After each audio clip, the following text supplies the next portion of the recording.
comunidad. El día de hoy nos encontramos en el Centro de Investigaciones Regionales Hideo Noguchi. Vamos a conocer al nuevo invitado especial. ¡Acompáñame! Comunidad, nos encontramos en el Centro de Investigaciones Regionales, en el Hideo Noguchi, en la sección inalámbrica. Muy buenos días, doctor. Muy buenos días, querida Garrapancha. ¿Cómo estás? Muchas gracias por recibirnos. Nos encontramos acá en este bonito edificio y pues podemos pasar a su laboratorio. Claro que sí, adelante.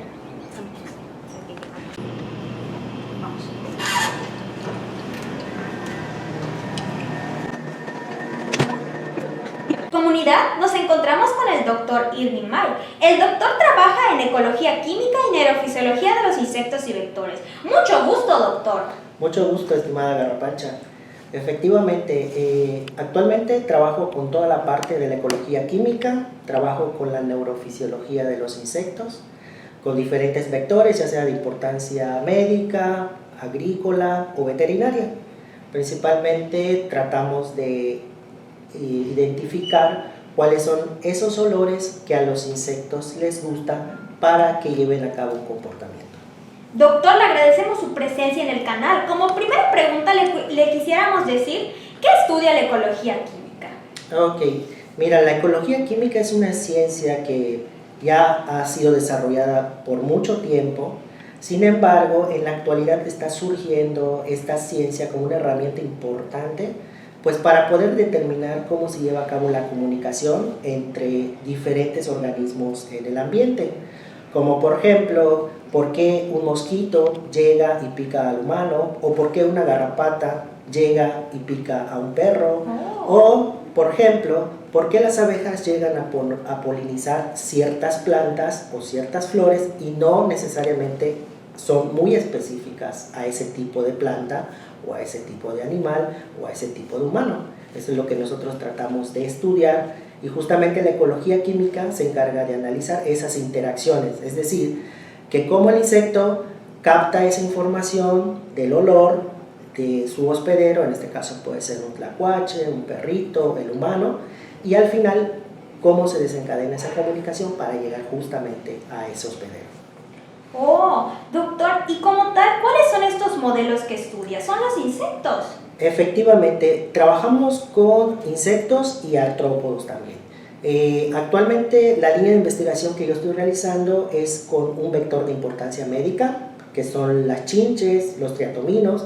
También tenemos un proyecto que estamos trabajando con abejas, como para conocer cuál realmente es la comunicación que tienen las abejas con otras especies y por qué de repente las abejas entre diferentes especies no se logran reconocer, y cómo estas abejas al final pueden llegar a esas colmenas y invadirlas, ¿no? Y es este tipo de estudios que nosotros estamos realizando.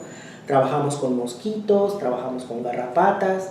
Ahora estamos trabajando en un proyecto con una chinche de la cama, que es la especie Cimex.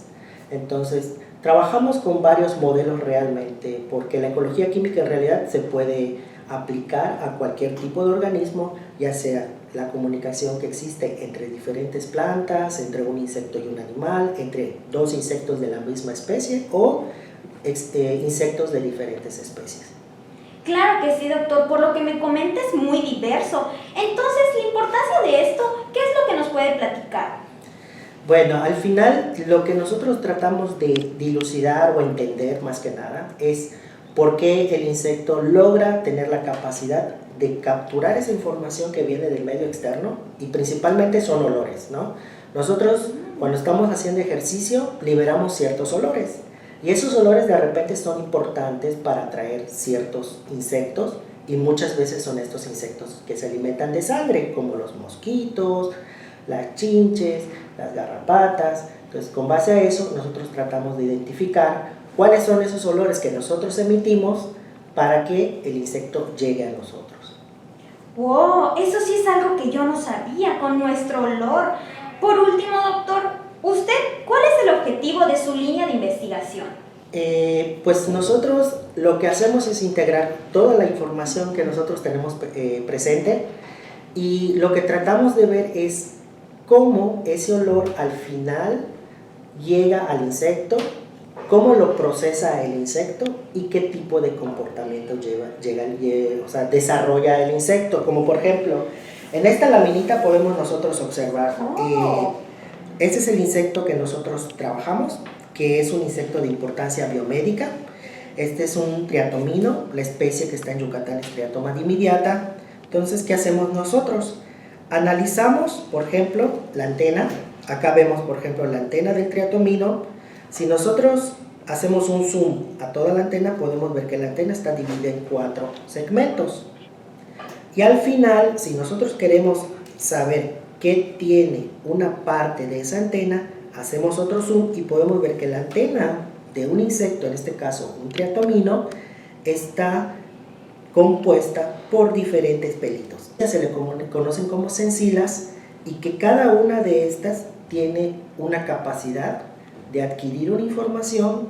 El insecto capta la información a través de estos pelitos y al final en el cerebro el insecto a través de las neuronas analiza todos esos olores y después lleva a cabo un comportamiento.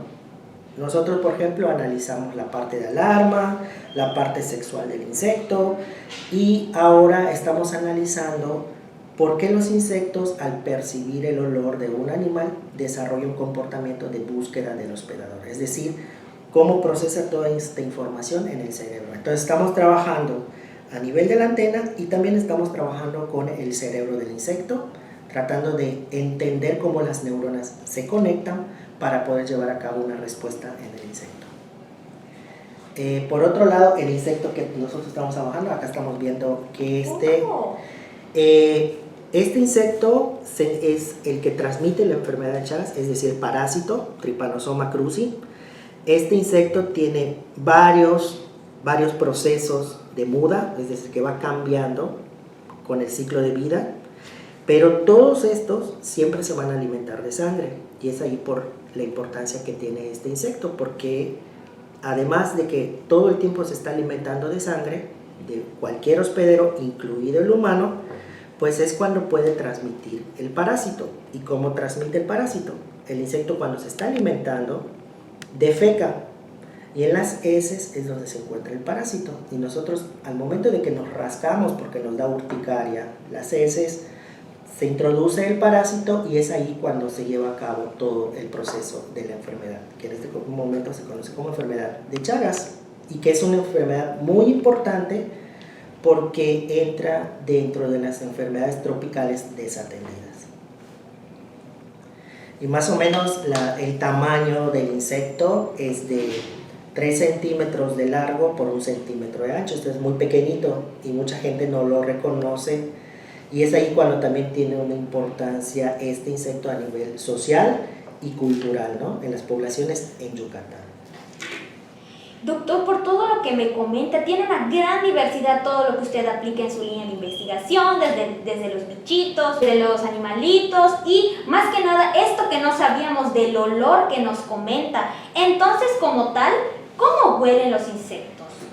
Ok, pues los insectos principalmente su único sistema para oler, como nosotros tenemos el olfato, la nariz, pues su órgano que ellos utilizan principalmente para oler cualquier molécula de olor de un animal, de un perrito, de un gatito, de un ratón, es la antena. Ese es el principal órgano que utilizan los insectos para oler. Y a partir de ahí, cuando captan toda la información de los olores, pues ellos lo procesan en el cerebro y llevan a cabo un comportamiento. Y es lo que nosotros estamos tratando de entender y principalmente la línea de investigación que estoy desarrollando actualmente es justamente tener el entendimiento de por qué estos insectos llegan y se alimentan de algún hospedero en particular o por qué llegan los insectos y se alimentan de un hospedero que no necesariamente es del que siempre se alimentan.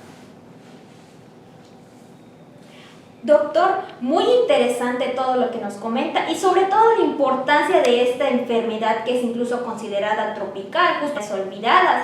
Y pues le agradecemos también parte de esta entrevista, le agradecemos por compartirnos su conocimiento y ser parte de difusión de la información. Claro que sí, para mí Garrapacha es una parte importante que nosotros como investigadores pues tengamos difusión en estos contextos de lo que nosotros trabajamos, para que la gente también pues sepa que no solamente toda esta información se queda encerrada en un laboratorio, sino que es parte del entendimiento de la sociedad y de la cultura que realmente pues reside en Yucatán. Porque el objetivo fundamental de este trabajo, de esta línea que yo desarrollo, pues es tratar de diseñar un modelo de trampa que permita justamente capturar estos insectos a través de olores. Entonces la trampa se puede colocar en un ambiente natural, en una población. Esta trampa va a empezar a liberar olor, que nosotros, por ejemplo, con todo este estudio podemos determinar qué tipo de olor es el que le gusta a este insecto, cuánto es la cantidad de olor que necesita ese insecto para ser atraído, y pues al final el insecto llega, se queda en la trampa y ya no llega al humano. Entonces ahí cortamos la transmisión, porque recordemos que es importante que para que se transmita una enfermedad de esta índole, el insecto tiene que llegar al hospedero, ¿no? Y entonces nosotros tratamos de cortar ese ciclo de transmisión para que el insecto solamente se quede en la trampa y al final pues no tenga contacto con el humano, que es principalmente lo que nosotros tratamos de evitar, ¿no? Claro que sí, doctor. Pues comunidad, nos encontramos aquí de nueva cuenta en el laboratorio de parasitología en el CIR IDEI Inalámbrica con el doctor Irinimay. Muchísimas gracias por esta entrevista, doctor. Por nada, para mí siempre va a ser un gusto poder atenderles y tratar de dar esta difusión a la sociedad, ¿no? Muchas gracias. Claro que sí, doctor. Hasta luego.